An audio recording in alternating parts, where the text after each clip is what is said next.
صوم کی عبادت کی خصوصیت کیا ہے؟ یا ایھا الذین آمنوا کتب علیکم الصیام کما کتب علی الذین من قبلکم لعلکم تتقون، اے ایمان والو تم پر بھی روزہ فرض کیا گیا ہے جیسے کہ تم سے پہلے لوگوں پر کیا گیا تھا تاکہ تمہارے اندر تقویٰ پیدا ہو جائے۔ تقویٰ کسے کہتے ہیں؟ لفظی معنی ہے بچنا، گناہ سے بچنا، حرام کام سے بچنا، حرام چیز کھانے سے بچنا، حرام خوری سے بچنا، حرام کاری سے بچنا، یہ بچنا۔ وقا یقی کے معنی ہے بچانا، وقنا عذاب النار، ہم دعا مانگتے ہیں اے اللہ ہمیں آگ کے عذاب سے بچا لے۔ تو وقا یقی بچانا، اتقا یتقی بچنا، خود بچنا، تاکہ تم بچ سکو، تمہارے اندر تقویٰ پیدا ہو جائے، تم اللہ کی نافرمانی سے بچو، گناہوں کے ارتکاب سے بچو، حرام خوری سے بچو، اس لیے تمہارے اوپر روزہ فرض کیا گیا۔ اب اس کی حکمت تو سمجھیے، دیکھیے ایک ہے ہماری خودی، ہماری انا۔ جب میں کہتا ہوں میں، تو میں سے مراد کیا ہے؟ یہ ہاتھ میرا ہے، یہ پاؤں میرے ہیں، یہ آنکھیں میری ہیں، یہ سر میرا ہے، یہ جسم، میں کون ہوں؟ میں کی حقیقت ذرا مختلف ہے، انا، خودی، سیلف۔ ایک ہے ہمارا حیوانی وجود، اس حیوانی وجود میں وہی سارے تقاضے موجود ہیں جو حیوانات کے اندر ہیں۔ ہر حیوان کھانا جو ہے اسے چاہیے، اور انسان کو بھی چاہیے۔ ہر حیوان میں نسل کشی کے لیے شہوت کا مادہ ہے، ہمارے اندر بھی ہے۔ ہر حیوان کو کوئی نہ کوئی گھونسلہ ہو، کوئی بھٹ ہو، کوئی جگہ چاہیے رہنے کے لیے، آرام کرنے کے لیے، ہمیں بھی چاہیے۔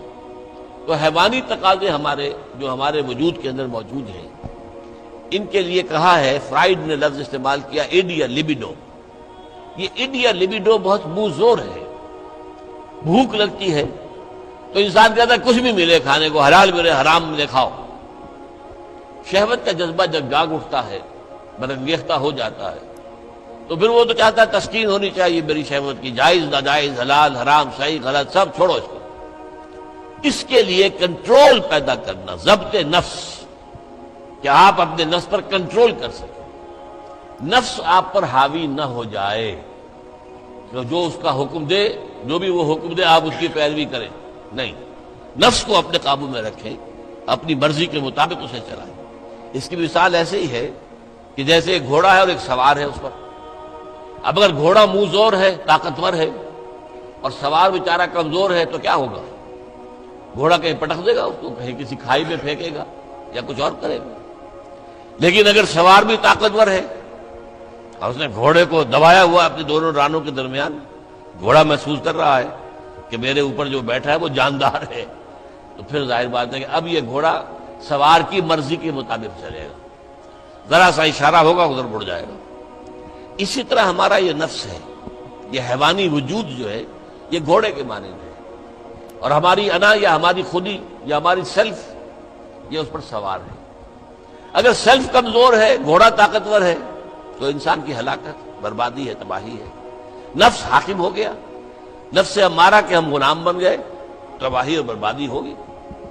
ہاں اگر آپ کی انا مضبوط ہے، آپ کی خودی طاقتور ہے، آپ کی سیلف جو ہے اس کے اندر طاقت ہے، تو یہ حیوانی وجود اب آپ کے کام آئے گا۔ گھوڑا جیسے آپ کو آپ کی مرضی کے مطابق لے کر جائے گا، منزل تک پہنچائے گا، ایسے اس حیوانی وجود کو استعمال کر کے آپ نیکیاں کمائیں گے، خیرات حسنات، اللہ کو راضی کرنے کے لیے کام کریں گے۔ اس ہاتھ کو اسی کام کے لیے استعمال کریں گے، ان ٹانگوں کو اسی کام کے لیے استعمال کریں گے، اس زبان کو اسی کام کے لیے استعمال کریں گے۔ تو یہ ہے اگر آپ کا کنٹرول نفس پر ہے، اس کا نام ہے ضبط نفس۔ اور یہاں میں تھوڑا سا اشارہ کر دوں کہ ایک اور لفظ بھی آتا ہے، نفس کشی، نفس کو مار دینا۔ انگریزی میں اس کے لیے لفظ ہے سیلف اینیہیلیشن۔ ایک ضبط نفس ہے، سیلف کنٹرول، ایک نفس کشی ہے، سیلف اینیہیلیشن۔ یہ سیلف اینیہیلیشن اسلام میں پسندیدہ نہیں ہے۔ نفس کو کچلو مت، گھوڑے کو مارو نہیں، یہ تو کام کی شے ہے، بس گھوڑے پر قوت حاصل کرو، گھوڑے کو اپنے کنٹرول میں رکھو، ورنہ نفس کا بھی حق ہے۔ گھوڑے کو بھی دانا پانی ڈالتے ہو کہ نہیں؟ تمہارے نفس کا بھی حق ہے۔ وَإِنَّ لِنَفْسِكَ عَلَيْكَ حَقًّا وَإِنَّ لِزَوْجِكَ عَلَيْكَ حَقًّا وَإِنَّ لِزَوْرِكَ عَلَيْكَ حَقًّا۔ تم پر تمہارے اپنے نفس کا بھی حق ہے، تم پر تمہاری بیوی کا بھی حق ہے، تم پر تمہارے جو ملنے کے لیے لوگ آئیں، ملاقاتی ہوں، زیارت کرنے پائے، ان کا بھی حق ہے۔ اس نفس کا بھی حق ہے، اس نفس کا بھی حق اسے ادا کرو، لیکن حلال، حرام نہیں۔ یہ حرام اور حلال کے فرق کے لیے ضبط کی ضرورت ہے، کنٹرول کر سکتے۔ اس کنٹرول کے لیے روزے کی ایک مشقت کہہ لیں یا مشق کہہ لیں، یہ مشق ہے کہ آپ نے سال میں یہ 30 دن یا 29 دن میں شدید بھوک کے باوجود حلال چیز بھی نہیں کھائی، کھانا موجود ہے، شدید پیاس ہے۔ فرض کیجئے کہ آپ عین دوپہر میں دفتر سے یا کہیں کالج سے آپ آئے ہیں اور گھر پہنچے ہیں تو شدید پیاس کی وجہ سے، جب وہ موسم آ جائے گا جون کا اور مئی کے روزے جو ہیں تو تب معلوم ہوگا کہ روزہ کہتے کسے ہیں۔ ابھی تو ہم کچھ دنوں سے عادی ہو گئے، سردی میں روزے تھے، روزہ کچھ کہتا ہی نہیں تھا، اب بھی ذرا ہے، کچھ تھوڑا سا رنگ دکھا رہا ہے، لیکن اکتوبر کا مہینہ ہے، اس میں وہ گرمی تو نہیں ہے نا۔ لیکن ہو سکتا ہے کہ اس وقت اگر روزہ ہو تو گلے کے اندر کانٹے پڑے ہوئے ہوں گے پیاس کی وجہ سے، اور گھر میں پہنچے تو معلوم ہے پانی موجود ہے، فریج موجود ہے، ٹھنڈا پانی موجود ہے، برفاب اور بھی ڈرنکس موجود ہیں، روح افزا کی بوتل رکھی ہوئی ہے، نہیں پینی۔ کیوں؟ اللہ کی اجازت نہیں۔ یہ مشق آپ 30 دن کریں گے تو اس سے توقع ہے کہ آپ کے اندر یہ صلاحیت پیدا ہو جائے کہ بقیہ 11 مہینے حرام تو نہ کھائیں، ایک مہینے حلال بھی نہیں کھایا اللہ کے حکم کی وجہ سے، تو حرام اللہ نے کیا ہے نا، اللہ کا حکم ہے۔ 11 مہینے یہ تقویٰ پیدا ہو جانا چاہیے، یہ طاقت تمہارے اندر پیدا ہونی چاہیے، یہ صلاحیت پیدا ہونی چاہیے کہ حرام میں منہ مت مارو، حرام سے اجتناب کرو۔ یہی وجہ دیکھیے، ذرا کڑوی بات آپ کو سنا رہا ہوں۔ فرض کیجئے ہیں روزے کی حالت میں آپ حرام کام کر رہے ہیں، کھانا تو نہیں کھا رہے، جھوٹ بول رہے ہیں تو حرام کام ہے، سودی کاروبار کر رہے ہیں، حرام کام ہے، رشوت لے رہے ہیں یا دے رہے ہیں، حرام کام ہے۔ عین روزے میں اگر یہ کام ہو رہا ہے تو پھر یہ روزہ بے معنی ہے۔ صرف کھانا پینا چھوڑ دیا تم نے، روزہ تو نہیں رکھا، یہ روزہ تو نہیں۔ حضور کی 2 حدیثیں آپ کو سنا رہا ہوں۔